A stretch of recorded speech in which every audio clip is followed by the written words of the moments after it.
We'd like to be able to welcome up Assemblymember Chu. This is file item 5, AB 1992, focusing on CalWORK's eligibility and immunizations. So we have been asked by the opposition, and I know that our chief consultant has talked with the Assemblymember's office. They've requested to be able to have 3 witnesses in opposition.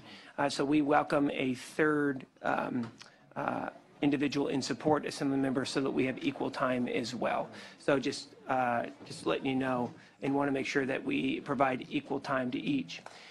Each of our witnesses with the Assemblymember will be the primary, and then we're going to have each of his witnesses be 2 minutes.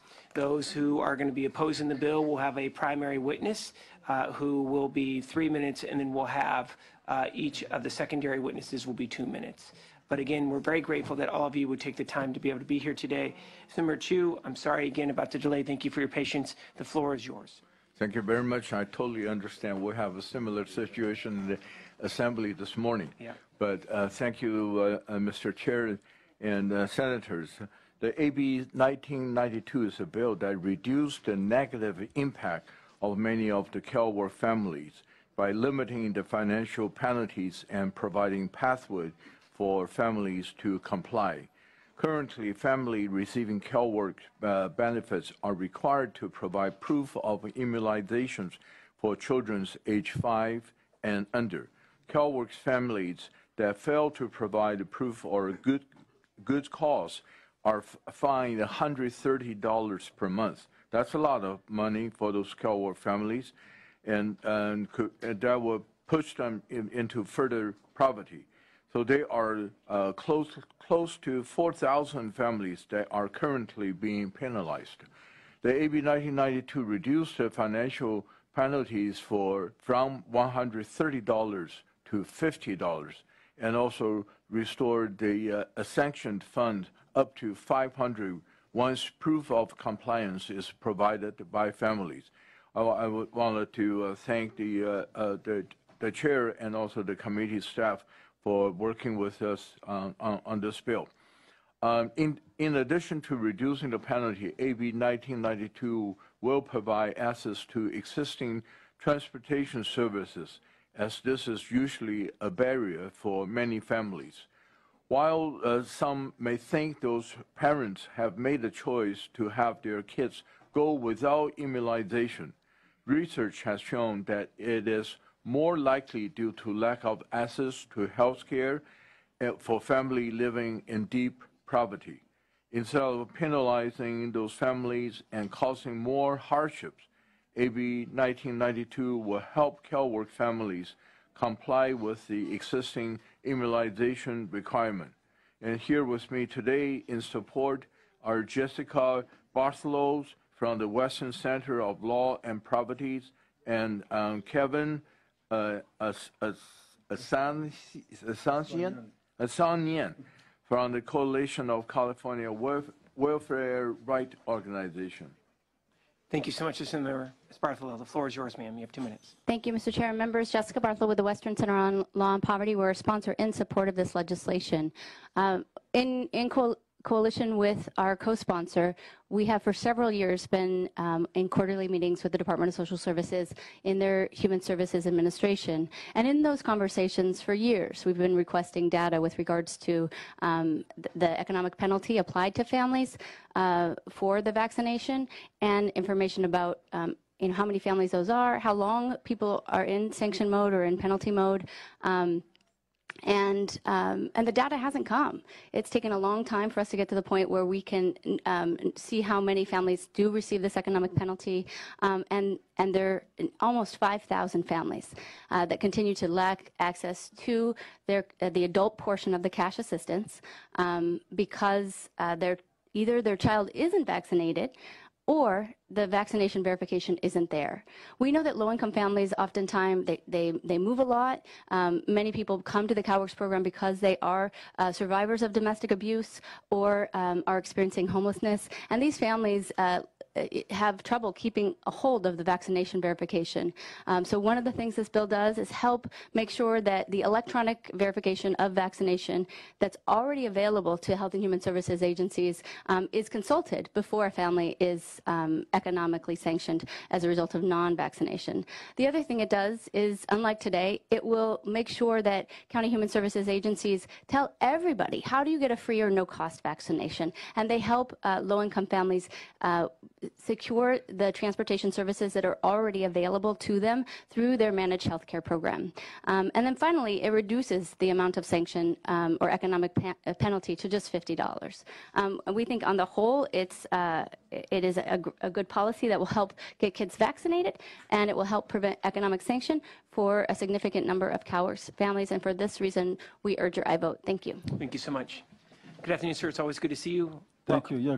Good afternoon, Kevin. As in Coalition California Welfare Rights Organizations, also co-sponsoring the bill. And I've been doing this for many, many years, and rarely do I ever see a client who comes in and says, I'm being sanctioned because I don't want to vaccinate my kids. Generally, the problem is that they don't have the verification. They actually did the vaccination, but it could be, and we have a lot of homeless families in California these days. And a lot of them just cannot go to the storage place and get it out because maybe they can't pay for it. So this bill basically will reduce the penalty, and we support the bill. Thank you. Thank you so much, sir. We now would like to better welcome those who are in support. We're going to ask you to please keep your testimony to first and last in your organization. We're grateful that all of you are here, and I want to apologize again about our late start. Thank you, Kathy, good to Mr. see Chair you. and members. Kathy Sunderling with the County Welfare Directors Association. I'm about to ignore your admonishment, and I apologize for that. We support the bill in concept and have worked with the author and sponsors on amendments, but unfortunately, we do have some concerns with the June 18th amendments, and we have spoken to author staff and to Ms. Bartholow about that this week. Hope to continue working as the bill moves forward. I think we can work through it.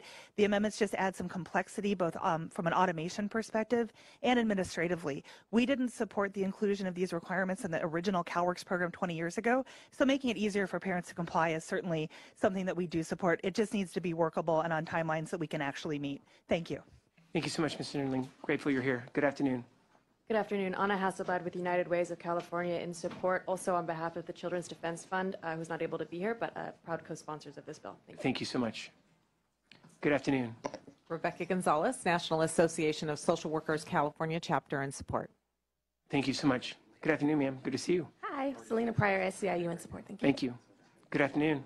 Hi, Lydia Bourne, American Academy of Pediatrics, California Division in support. Thank you so much for being here. Good afternoon. Hi. Kathy Rabin from the California State PTA, and we are in strong support. Thank you. Grateful. We'd like to be able to do a last call for those who are in support. If you could please come forward. Last call for those who are in support. If you could please advance at this time. We now would like to be able to welcome those who are opposed. If you could please come forward. We're going to ask that we identify our primary witness. We're just going to ask your first and last name, please. And then we have two primary individuals who will be our witnesses who are opposed as well. Thank you, the three of you, for being here today.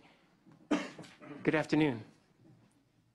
Good afternoon. My name is Christina Hildebrand from Voice for Choice Advocacy. I'm going to be the primary, but I don't want to be first to speak. So I just wanted to introduce the table, and then I'm going to hand it off to Candace, and then come back to me if that works it's for you. It's all good. Yeah, good. Thank you so much. So I'm Christina Hildebrand of Voice for Choice Advocacy. Candace is a CalWORKs recipient, and Terry Rourke from NVIC, which is the National Vaccine Information Center. So Candace, if you want to speak first. Thank you so much. And sergeants are also passing out the literature as well, so thank you. That's from NVIC. Thank you. Candace, welcome. You have 2 minutes. My name is Candace Connolly. I am a CalWORKs recipient here in the state of California. My 2 young children are here with me. I do not vaccinate my children because I do not believe that the CDC schedule of 72 doses of vaccines before the age of 18 is safe and effective.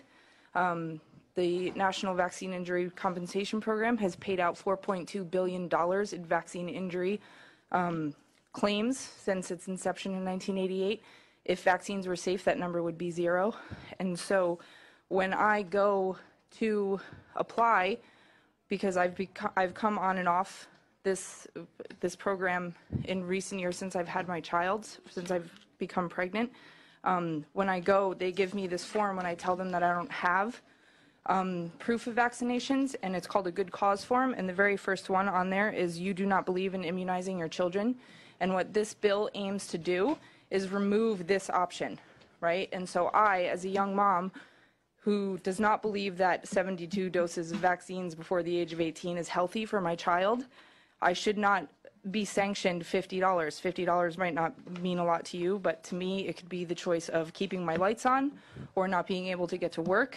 And so families all over the state of California who don't believe in vaccinating their children or just have beliefs should not have benefits taken away from them because they hold personal beliefs and don't want these things injected into their children. Surely if parents have rights, one of them is to decide what gets injected into their children. And I don't believe that I should have money taken out of my benefits because I don't think that that is a safe thing for my child. I want to say thank you so much. Boy or girl? 2 boys. Oh, 2 boys. Oh, right on. How old? 5 and 2.5. Oh my gosh, we're busy. Yes. Here we go. Hey. And they're very healthy. Yeah. Well, Just so you know. No ear infections. No, they've never been on antibiotics, either one of them. They're very, very healthy. we're appreciative that both you are here and your boys are here as well. Thank you so much. Good afternoon, ma'am. If you don't mind introducing yourself. It's going to come back to me. Okay. I just wanted to let you know that there are a number of CalWorks recipients that we have worked with over the last, or talked to over the last 2 weeks, and they cannot be here because they're CalWorks recipients and they live in Visalia and Westminster, and getting here is a hardship, so they're not here. I have testimony from one parent. I actually have 2 parents, but I'm going to stick to one so that I can fit in my testimony as well. But I wanted to read one of these because it's really pertinent. This is from Tracy Bourne, who lives in Westminster.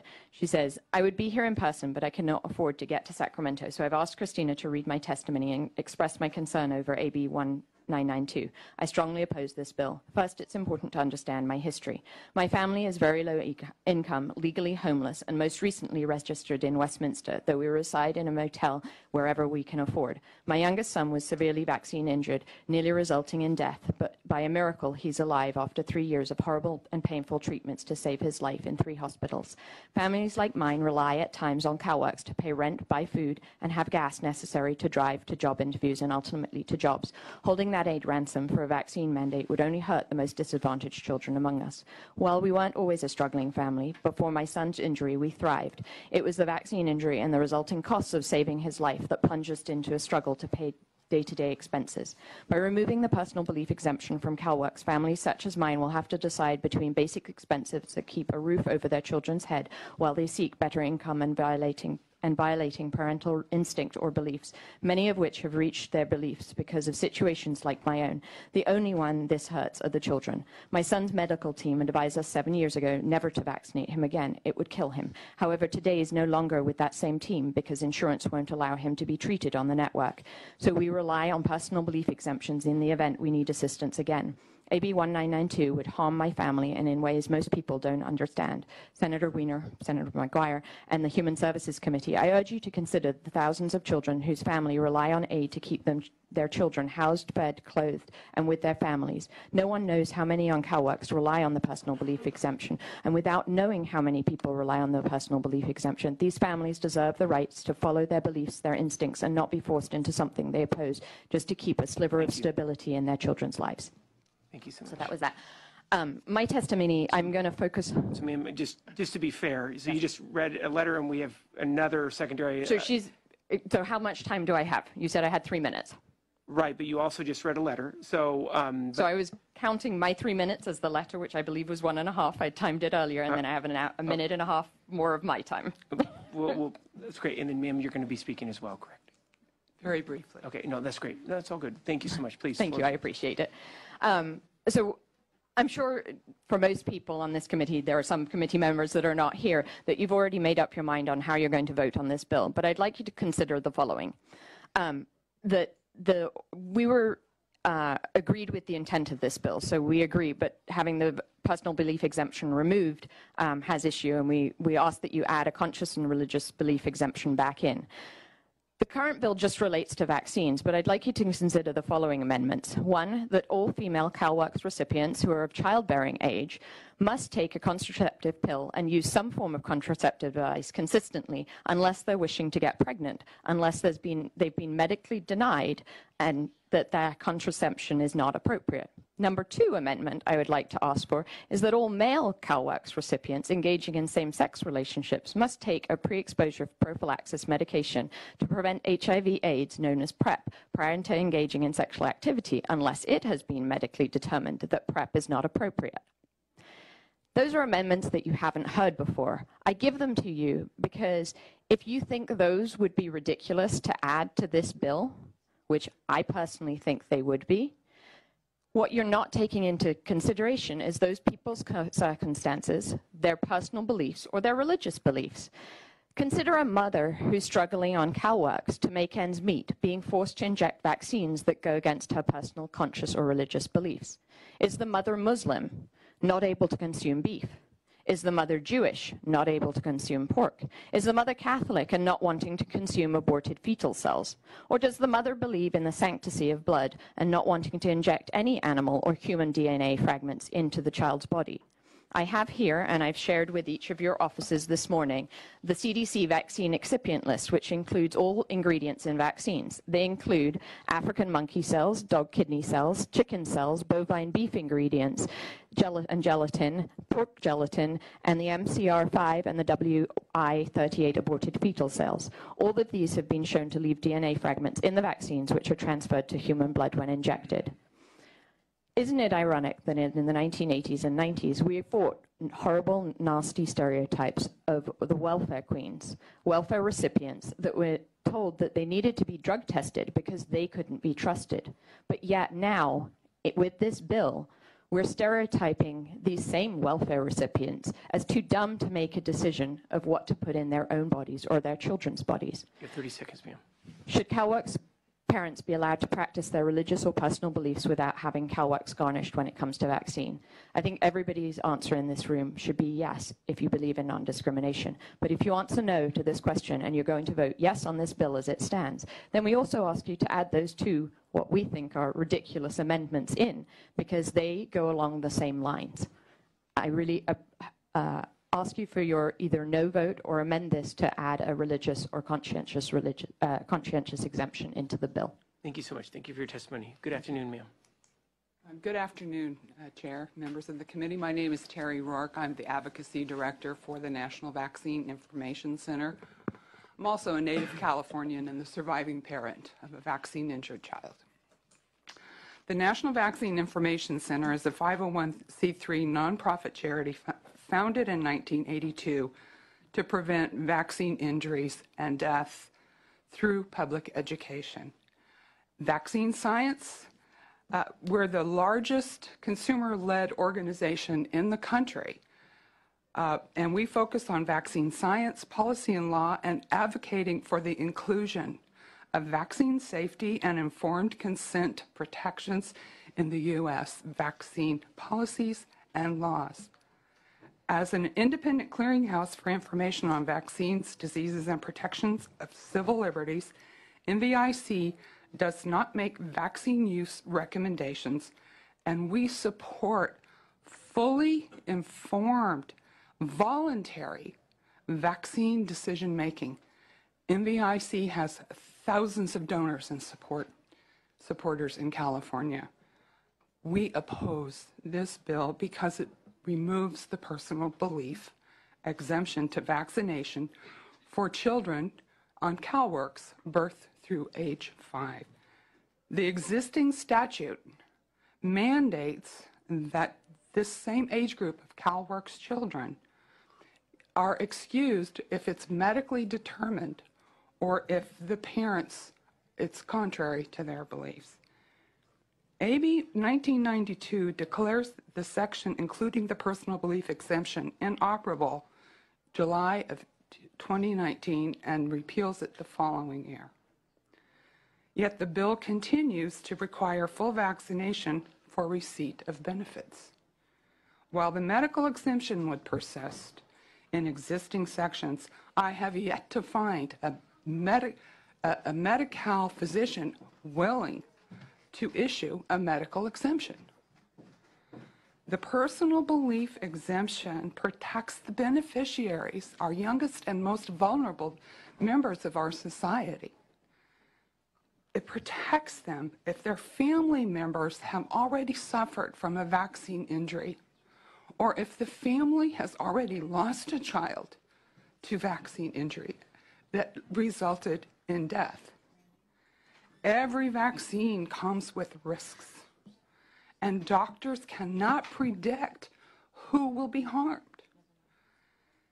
There's no public health emergency that justifies stripping a minority of our needy families from exercising their rights to protect their vulnerable children. Stories like what we've heard at this table, I get calls like that every week.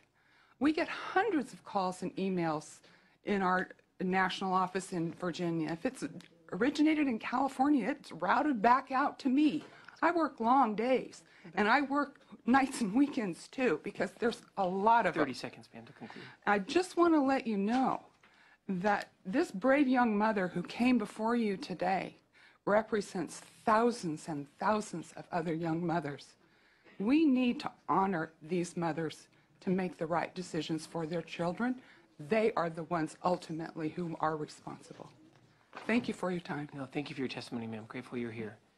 We now would like to be able to welcome up anyone else who is opposed to the bill. If you could please come forward at this time. Anyone else who is opposed to the bill? We'll have one individual who is opposed. He can remain at the dais. One can remain at the dais. We're going to ask the other two to be able to vacate so we can have those who are in support. We'd like to be able to see last call for those who are opposed to the bill. If you could please come forward. Opposed?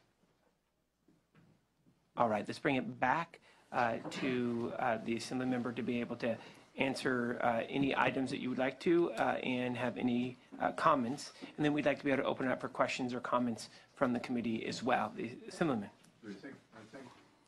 Thank you very much. I'll definitely be working with the County Welfare Department when the bill moves to appropriation regarding to their implementation issues. So, with that, I open for any questions. Thank you so much. We'd like to be able to see if we have any questions or comments from the committee at this time. Please. I do. Assemblyman, why the removal of the exemption? I'm just curious because it's already currently in. You know, because the intention of this bill is really not a discussion of whether personal belief exemption should exist or not. I believe that we have already had the conversation a few years ago. So this is the law, and but it's in current law that allows it. I mean, the bill itself, I think I'm fine with the bill, but I think that the religious and the exemption is already currently, in the law. Why remove it? I know we've had discussion of vaccination, and I mean, and so I just, on this though in particular, I mean, having been on welfare, I know $50 is a lot of money, and so it is not fair. I mean, I don't want to get into the debate of why should or should not vaccinate your children, et cetera. Right. I mean, I've got a 5-year-old and 7-year-old. I choose to vaccinate my children. So I'm not here to debate what every mother decides to do for their own children. I think that's up to them. I just think that the bill itself, I get it. I get what you want to be, but I don't understand why do we have to remove it when it's already in law. I mean, it's not what the intention, I don't think, of your bill. Yeah, because we had a very lengthy and lively discussion on this personal exemption on Dr. Pan's bill. Yeah. So I felt by removing it, it's just pretty much to comply with what's in the current law. Because you have any? Yeah. Why don't we go to Ms. Bartholomew, and ma'am, we'll go right over to you, please. Ms. Bartholomew. I do have something to add. I'm sorry. I'm still a little shaken from the opposition testimony that compared vaccinating children, which is prescribed and suggested by pediatricians. You heard the support of the pediatricians here before, comparing that with eugenics of CalWORKs recipients, which was done here just a moment ago. So I apologize if I'm a little shaky in my response. But I think your point, Senator Nguyen, is it's a valid one. You know, the introduced version was amended as it went through the process. You have had some bills get to the governor and for signature, and I'm sure many times they don't end up, you know, as you move forward. But it was amended because it was acknowledged that the state of California had already decided that it didn't recognize the personal belief exemption and that this was simply an oversight in this piece of law. In fact, when there was the debate on the floor and rallies outside in opposition to those bills to remove personal belief in other areas like childcare and education, it was actually brought up by the opponents of that bill that the welfare personal belief exemption was still in law, and why weren't they repealing that? So it was actually the opposition to the previous legislation that raised awareness about the personal belief exemption, and since that time, you know, we've heard from leadership in the legislature that they're interested in conforming the welfare law to the other areas of state law that remove the personal belief exemption. So as the bill moved through the process, when it was removed to conform with the rest of state law, you know, we still believe that it does a lot more help. And there will be, as you heard from the really great testimony from the parent on benefits, there will be some families like her that will no longer be eligible for the personal belief exemption. They will still have the choice to vaccinate their kids or not, and if not, they would have the $50 removed. Again, this money comes out of the adult portion of the benefit, not the children's portion of the benefit, and CalWORK's benefits are already narrowed to a very small group of adults. Those adults are only eligible for a lifetime aid of 48 months in their lifetime, and only if they're complying with all the other requirements of the law, which include going to work 30 hours a week. Also, if they have a waiver due to domestic abuse, some people in some counties are required to attend counseling, etc. It's more than what I've asked. I'm sorry, Senator. It's okay. Thank you, Mr. Chairman. Please. So I just wanted to clarify a few things that were said. I don't know where you got eugenics from, but I'm sorry if it came across that way. There wasn't eugenics in my testimony, or any of our testimony, I believe. The personal belief exemption numbers are unknown at this time. So this bill, we don't actually know. There are 4,000 people that are sanctioned by CalWORKs right now. They should, all of those 4,000 people should have been given one of these good cause request forms, which would allow them to not be sanctioned. So why those 4,000 people have not been given this form, I'm not sure, but they should have, and they wouldn't have the sanction. We don't know how many personal belief exemptions there are. So it is unknown whether it's one person or 4,000 or 10,000 people that currently take a personal belief exemption, but will be affected by this bill if the personal belief exemption remains taken out. The other piece, conforming to SB 277, SB 277 was specific to schools. So SB 277, the reason for that was because of herd immunity in a classroom, 20 kids in a classroom all together, the concern of spreading disease. We're talking about CalWORKs recipients under 6, which are likely to be at home. If they go to daycare, they have to conform to SB 277 anyway. But if they're home, if they're homeschooled, or if they are disabled, a special needs child, they don't currently fall under SB 277, but they would have to be vaccinated under this bill, or they would have to be sanctioned. So it doesn't conform with SB 277. SB 277 was a specific case for school children, public and private. That has nothing to do with benefits. Honestly, if it were up to us, this vaccine requirement should not even be part of a CalWORKs eligibility, because people who are that needy should be given assistance for the neediness, not because they need some medical treatment or some medical treatment is required.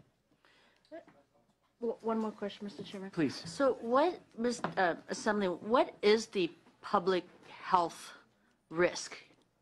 I mean, and it's right, because during the debate of SB 277, the debate was it's a public health risk if a child is not vaccinated, if you choose not to vaccinate your children or your child, and the child goes to school and there's another child who is on chemo and is very, sensitive and can be at risk because someone did not vaccinate, etc. So that was a big debate, that it was a big public outcry because of the issue of, that we had of vaccination and how that's a public issue. So these children we're talking about are at their home. What is the public risk? I mean, and she's right though, because my children are in daycare. Well, the pre-K is entering kindergarten, so he's very excited. Before you know, he's going to go in college tomorrow. So I understand all the vaccination, everything is required. So what is the public outcry or the public risk to have this removed for CalWORKs or make it as an eligibility requirement? So I think that's what happened. So real quick, everybody. So we're going to have one witness that's going to speak, and the assemblymen who are in support, and one who's opposed. So we're going to stick with Ms. Bartholow as the one primary that's going to be speaking. Assemblymember, if you'd like to be able to answer the question, we welcome you, the senator, and then we'll allow opposed as well. What we're going to ask, Assemblymember, you have unlimited time. If we're looking at each of the witnesses, each will have 60 seconds to be able to respond to the senator. Assemblymember? This is again, I don't know how to answer. I don't know what the risk is, but I know there are 4,000 families not immunized and not receiving that form. So, the intent of this bill is to make sure to communicate to all those 4,000 families and provide them transportation, educate them on where can they get the shots if they need it. And so I don't know, out of the 4,000 families, the health risk is sometimes.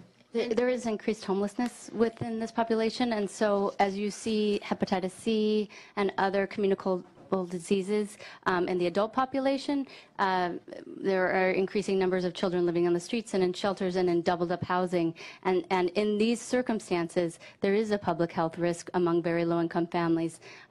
It's not, again, we actually are in line with the opposition that when this proposal was introduced as part of our temporary aid to needy families block grant under the Pete Wilson administration, we didn't support it.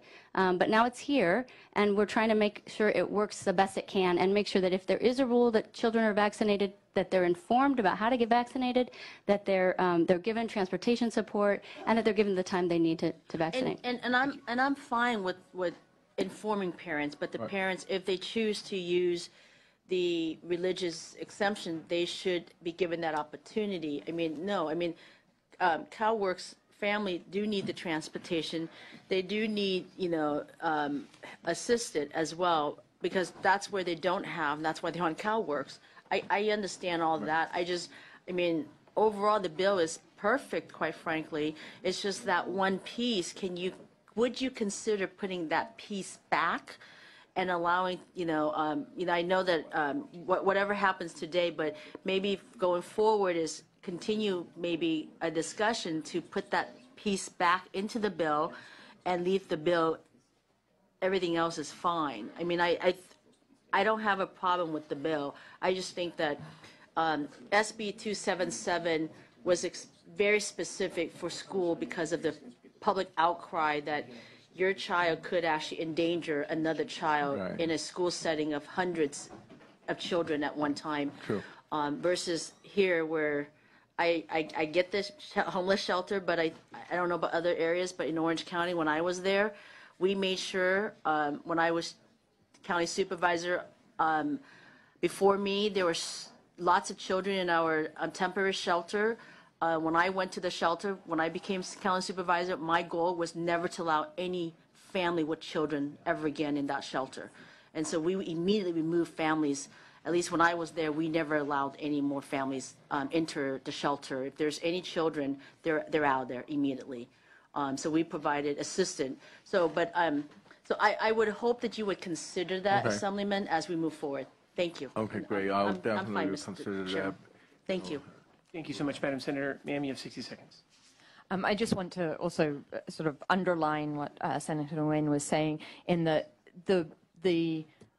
personal belief exemption was taken out in the Appropriations Committee. It was a policy choice, not a fiscal choice, and coming out of the policy. And I understand that the Senate side doesn't want to mess with things that happen in the Assembly appropriations because it's been taken out there. But I really ask the senators, the ones that are here and the ones that are not here, to really consider adding either removing it and just having the personal belief exemption in there, or adding a religious conscious belief exemption, because I really feel it is important for parents, especially those who are faith oriented, to be able to follow their faith. If I am Buddhist and I don't eat beef, you're making me choose between $50 and injecting my child with bovine serum. That's a choice that I have to make on this, with this moving forward. So I really ask you, it was a policy issue that came out of the appropriations, not a fiscal issue. So putting it back in isn't going to do anything fiscally. Thank you so much. No, absolutely. Before we go to the Assembly member who will be offering some closing comments for the committee, we'd like to be able to see if we have any additional comments or questions. Seeing none, Mr. Assembly member, would you like to be able to close? And then we're still going to be a subcommittee. We're waiting for Senator Portantino, who we understand is hot to trot coming on over. So we'll hopefully be able to take a vote here in just a bit. And thank you, senators, and thank you for all the discussions, and thanks for those who came forward today to voice your opinion. I just wanted to make it clear that this bill is not really a discussion of whether personal belief exemption should exist or not. I believe that we have the conversation already, and this bill is about helping thousands of families that are being pushed further into poverty because of financial penalties stemming from lack of access to health education and health services. So I urge your aye vote. Thank you so much, Mr. Simlin. I'm very grateful. Thank you for all your work. We do want to say thank you to both those witnesses who are in support and those who are opposed. Appreciate the discussion, the robust discussion. Very grateful that all of you are here today as well. And I do apologize we we're unable to take a vote on this bill, but we will here in just a bit. Thank you so much. Right, thank you. File item 5, this is AB 1992. This currently needs a motion. We have a motion by... Before we made the motion, could I make a quick yes, brief please. statement? I do apologize. Do not apologize. That is totally fine. I just will not be able to support the bill today. I just believe that requiring proof of vaccinations in order for someone to receive their benefits or in order for them to be sanctioned is unfair and unnecessary. We should not be basing the receiving of benefits off someone's need, and should be basing it off of their need and not off of vaccinations. So I will be watching how the bill goes forward, but I'm going to have to lay off today. Thank you, Senator Leyva. We do have a motion on the floor by Senator Glazer. There we go. I'm kidding. I do pass the Senate Appropriations Committee. Roll call, please, Mr. Teamer. Weiner, Berryhill, Glazer, Glazer, aye. Leyva, McGuire, Aye. McGuire, aye. Nguyen, Portantino, Portantino, aye. That currently enjoys a 3-0 vote. We're going to keep the roll open. And open the rolls on the open items. Item 5, AB 1992, Chu. The motion is due pass to appropriation. Weiner? Aye. Weiner, aye. Berryhill. Nguyen? That has 4 votes.